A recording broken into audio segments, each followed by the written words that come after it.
Hey, this is Dr. B, and I am so excited to connect with you. This is Detox Day 3, and as promised, I told you I was going to share with you Dr. B's famous, at least in my household, famous detox chicken soup with turmeric and ginger. The cool thing about this recipe is that it's super simple to make, and it's very affordable. We're looking at the ingredients here. I'm going to walk you guys through it. Actually, I need to turn this on Saute, so let me just hit that. Perfect, we got it. So the saute's going, this is heating up. I'm gonna add a little olive oil. Actually, this is olive oil. Sometimes we use avocado oil when we're cooking, just because I tend to use olive oil more for salady type stuff, but I'm out of avocado oil, so I'm gonna do what I can do. And we're just gonna pour a little olive oil in here. And this whole meal is basically in 2 different stages. And the first stage is, saute the kind of chunky root vegetable type stuff, and then the second stage of it is, of course, add the chicken, add the broth, and then pressure cook it in the Instant Pot. I will let you know that I did print off a very similar recipe. I'll at least be posting this. I'll tell you what I did differently, but the cool thing about this recipe that we found, actually Rachel found it, it's very close to mine, is that they give both the stovetop as well as the Instant Pot version. I love my Instant Pot. I know that you guys that have seen me cook before, that have seen me talk about food, and my obsession with the Instant Pot know that I love the Instant Pot. Rachel and I bought a fixer-upper. Actually, we're standing in it right now. It's still in the midst of being fixed up. But when we moved in, long story short, the stove needed some attention. And it took us a few months, believe it or not. At first we were going to get the stove fixed, and then it was not going to be fixed, and we had to look for another stove, but then they were going to be able to fix it, and it's a nice enough stove, and I don't need to buy new stuff all the time. So long story short, I don't know if it was 2 months or 3 months, but it felt like forever.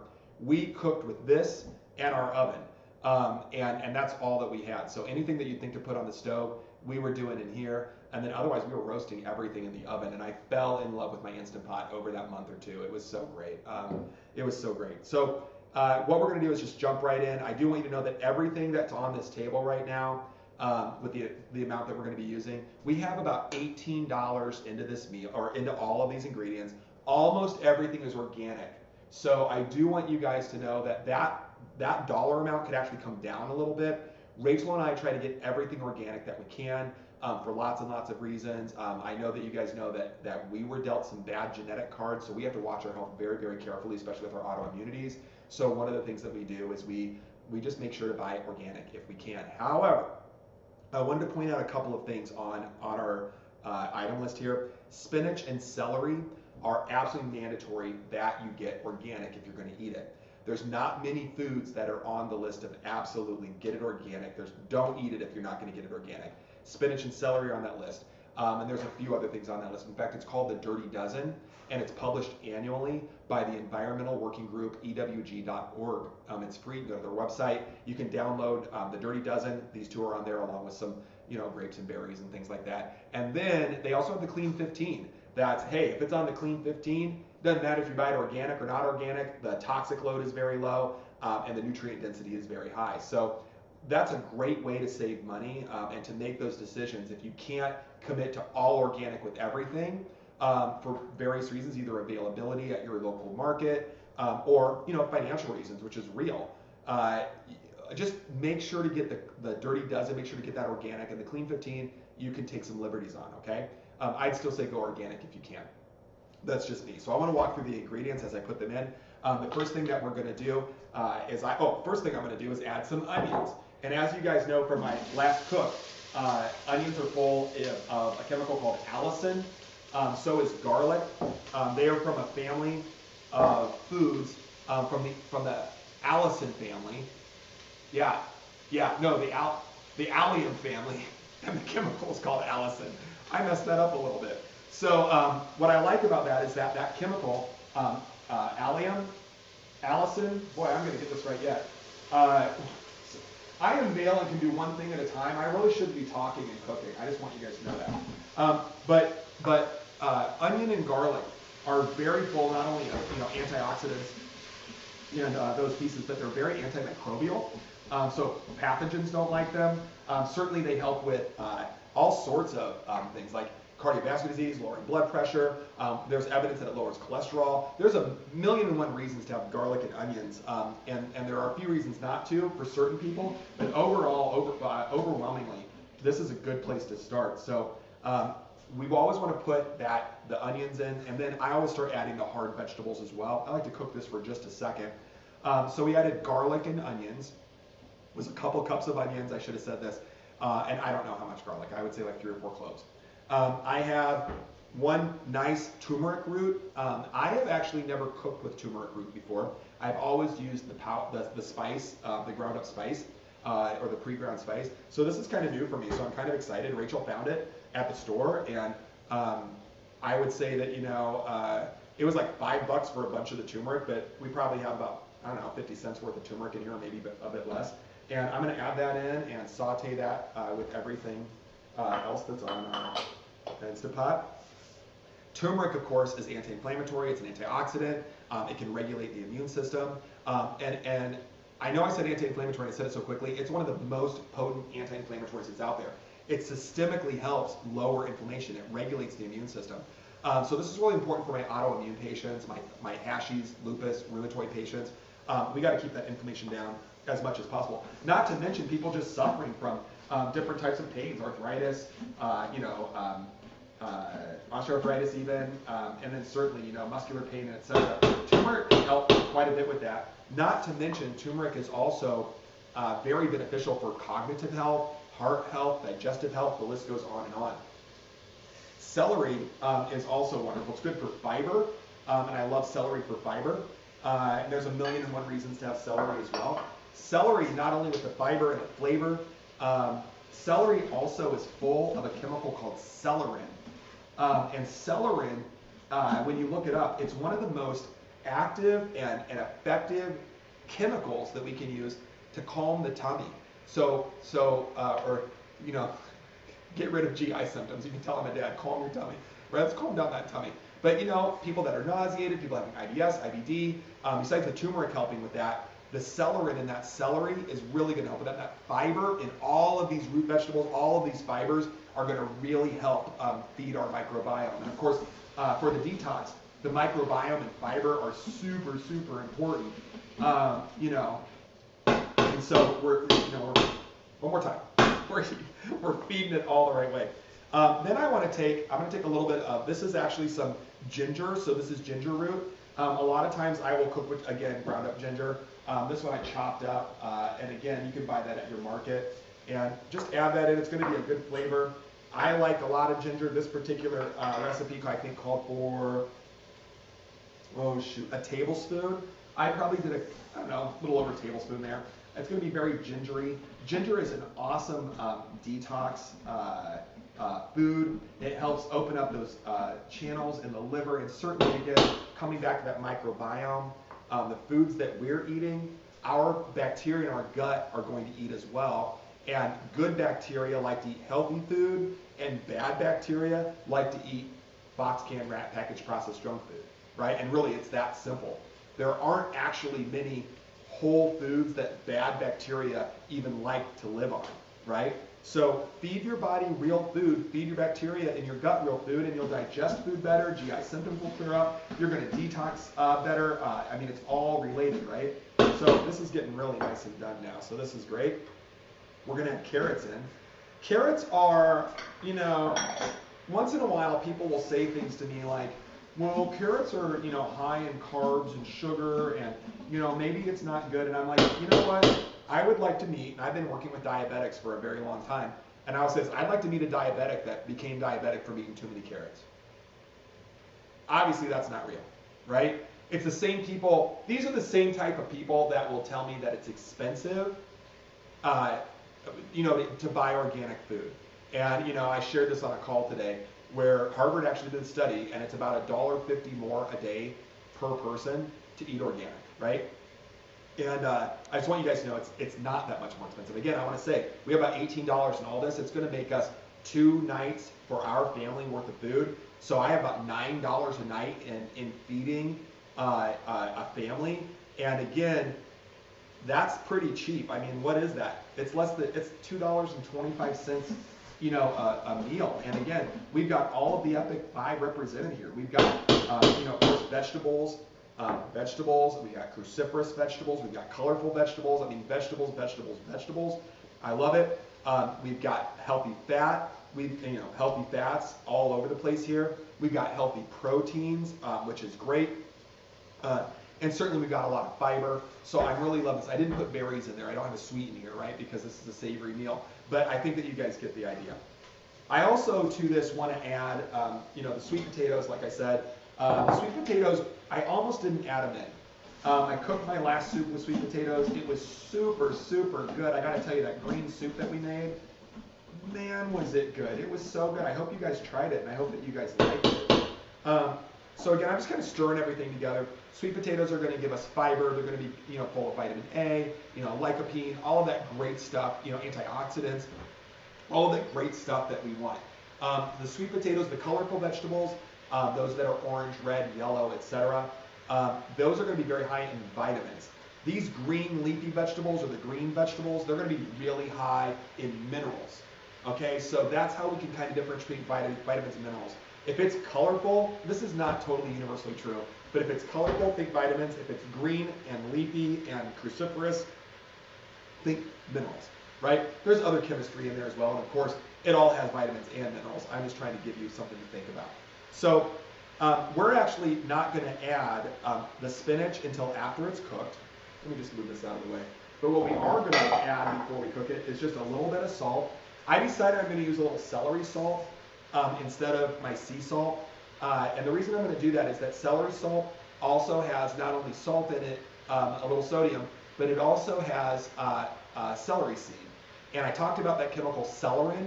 And celerin, again, it calms that tummy down, is very, very high in celery seed. In fact, there's a medicine that was on the market very, very briefly that was just celerin, and they were promoting it like they were promoting, this was back when Vioxx and Celebrex and all those COX-2 pain-inhibiting drugs that we found out caused heart attacks that aren't on the market anymore. God knows they shouldn't be. It kind of came out at the same time, and it was like, oh man, that's an effective medicine and it's very, very safe, and why wouldn't you do it, right? Well, the reason that it's not on the market anymore is because you can't patent celery seeds. You can't patent celerin. It's a naturally occurring chemical, so it's not going to work. Cayenne pepper, and again, we talked about last time that we want to stay away from lectins. So red pepper flakes and those hot and spicy types things, those are going to be related more to the skin and the seeds where the lectins are going to be found. We want to avoid the lectins. The cayenne peppers, the chili powders, all of that powdery stuff, this is going to be more related to the meat of the pepper. So they take the skins off, they take the seeds out and put those over there in the red pepper flakes, right? The dried red pepper flakes. And then they take the meat and they dry it and grind it up, and then here we are and we have this kind of stuff, right? I'm gonna let you know a little cayenne goes a long way. And my family doesn't like things as spicy as I do. And I'm also gonna put a little ground peppercorn. We talked about last time, lectins are found, in all grains, don't forget that, and then all nightshades, right? So nightshades include potatoes, but not sweet potatoes, just white potatoes. Peppers, we talked about that. Bell peppers is what we're talking about, or any other type of pepper, but not peppercorn. Peppercorn is excluded. Eggplants and tomatoes, right? Those are the ones that you want to get rid of the skins and the seeds. If you eat the meat, it's totally fine. So I'm just going to add a little bit of this ground peppercorn. And again, my family thinks that even when I put pepper in, that things are spicy. So again, I don't want to totally inundate them with this, but it's smelling really good, guys, and it's so colorful. I love it. This is really turning out really well. Now, I should have told you that turmeric, I should have mentioned this. Turmeric, I even have a little bit on my hands. I got a little, you probably can't see, but I got a little yellow on my hands just from touching the root. It's going to be yellow on my hands for a long time. It's going to be a permanent stain, okay? When you're cooking with turmeric, you got to be careful. Whatever it touches, it's a permanent stain, right? Or nearly. When you're cooking with that ground up powder, I've had people have it spill like on their kitchen floors, and maybe they had tile with grout. It gets in that grout and stains everything yellow. Like there's nothing, it has to be torn out and redone. So be careful with turmeric. It's worth it, but work on a surface, right? So we want to do that. I'm going to just take a little bit of this cilantro. We're actually going to be adding the cilantro more after this is cooked up and using it more of a garnish. Same thing with the green onions over there. My family likes to put cilantro and green onions. Same thing with this parsley. I'm just kind of ripping some off. I don't know how much, handful, and just kind of putting it in here, right? And again, what we do is we just buy the loose parsley and cilantro. We get a mason jar, put some water in it so it stays hydrated, keeps it fresher longer, it doesn't get all wilty and yucky. And then the last thing that I'm going to add in right now at this stage is this chicken breast, right? So I'm just going to add this, and I just want to let you guys know that what we're using here, and it's raw, it could have been frozen though, and I want you guys to know this. This absolutely could have been frozen chicken, and it wouldn't change anything that I'm doing in the Instant Pot. I'm still going to cook it for 15 minutes under high pressure. Doesn't matter if it's frozen or not frozen, that chicken's going to be done in 15 minutes of pressure. Maybe even 13 minutes of pressure, but some of my hard root vegetables here are going to take a little bit of extra TLC, so we're going to put those in there for 15 minutes. And then what I'm left with, guys, just to kind of let you know where we are, basically everything's done now. Obviously, it's taking me a little bit longer to throw this in here because I'm telling you guys, you know, what I'm doing is I'm doing it. This would already have the lid on right now, I promise. All that I'm going to put in now is this broth. And then when we're done, after it's all cooked, we have kind of a stage 2 to this, right? So again, I'm just going to add this broth, and we'll do that very quickly. And this particular recipe called for 5 cups of liquid, and I don't know why. That's a whole lot of liquid for sure. Sorry, there we go. One more time. That other one is already open, so this one wasn't quite open yet. So I'm actually going to go ahead and use probably about, I think this is 32 ounces, and you know, so what is that? I'm only mad with that. Is that 4 cups? I probably did 5 cups actually, because that's about what was left over there. So you know, my Instant Pot is probably filled up to about here right now. You can hear that. I don't know if you can hear it, but it stopped sizzling because you know, I've added the liquid in now. And then the last step. One second. Sorry, I had to pull this from the wash over there. Last step that I want to do is simply just put the lid on, make sure that it's pressurized the right way. I'm going to go ahead and turn this. I'm going to have to turn this off and then pressure cook it. We're going to set that very simply for 15 minutes, and it's ready to go. There's nothing else that I need to do. That soup will be done in about 15 minutes. So there it is beeping already. So what I do when the soup is cooking, I just clean up everything. I don't know about you guys, but I like to just clean up things so that when I'm done eating, there's not a lot of dishes to do, right? So I'm going to go ahead and push pause on the camera, let this cook for 15 minutes, and I'll let you guys know what I'm doing while the camera's paused. I'm cleaning all this up. We'll come back. The soup will be done, and then I'll walk you through stage 2, and I'm going to tell you what it is right now. It's super simple. Put the spinach in, put the coconut milk in, and you're done. The thing that I do want to say about spinach again, spinach can be full of oxalates, and I typically don't, I cook 2 soups with spinach in it right now. I typically only have spinach once a week because my body is sensitive to oxalates. Here I am eating carefully and doing all this and doing all that, and the irony is a few years ago, Rachel had the distinct pleasure of helping me through a kidney stone and getting me to the ER, and when we got there was a calcium oxalate crystal, and it's because I ate a crap ton of spinach and drank a crap ton of tea. I backed off of both. I still love spinach, I still love tea, but for me, I can't have it every single day of my life, at least in the quantity that I was having. So I almost put arugula in this, but I wanted to be nice to you guys. Sometimes arugula or kale, I mean, you could substitute the green with whatever you want, right? But arugula or kale would be really great choices because they're cruciferous and green leafy, right? You get kind of a double dip there. But also they have a little flavor. Some people, that might be a big leap, right? So I put spinach in this one because, as you guys know, spinach is fairly flavorless. But watch out for the oxalates. Don't have it every day, but it is high in, again, minerals and fiber and iron and all kinds of cool stuff for your body. Coconut milk. This is specifically organic canned coconut milk. And you can kind of see that there's a liquid, I don't know if you can see this, but there's kind of a liquidy part of this, and then there's also a solid part. That solid part is kind of the milk fat, and then the liquid part is kind of the other part of it. It's good in a couple of different ways. First of all, coconut oil, which is in that coconut milk, is really good for most people as far as a really solid, healthy fat. Now, there are some people with really high triglycerides or really high, very low density lipoproteins, VLDLs, right? Some people with genetic markers, we call those ApoE3 genetic positives, right? You guys might know that about yourself, and if you do, that's fantastic, and if you don't, that's okay too. But if you are one of those people and you do know it, I want you to make sure to not use coconut oil. It's not many people, it's maybe 3 to 5% of the population that ApoE3 positive, but at the same time, those people can't process this, okay?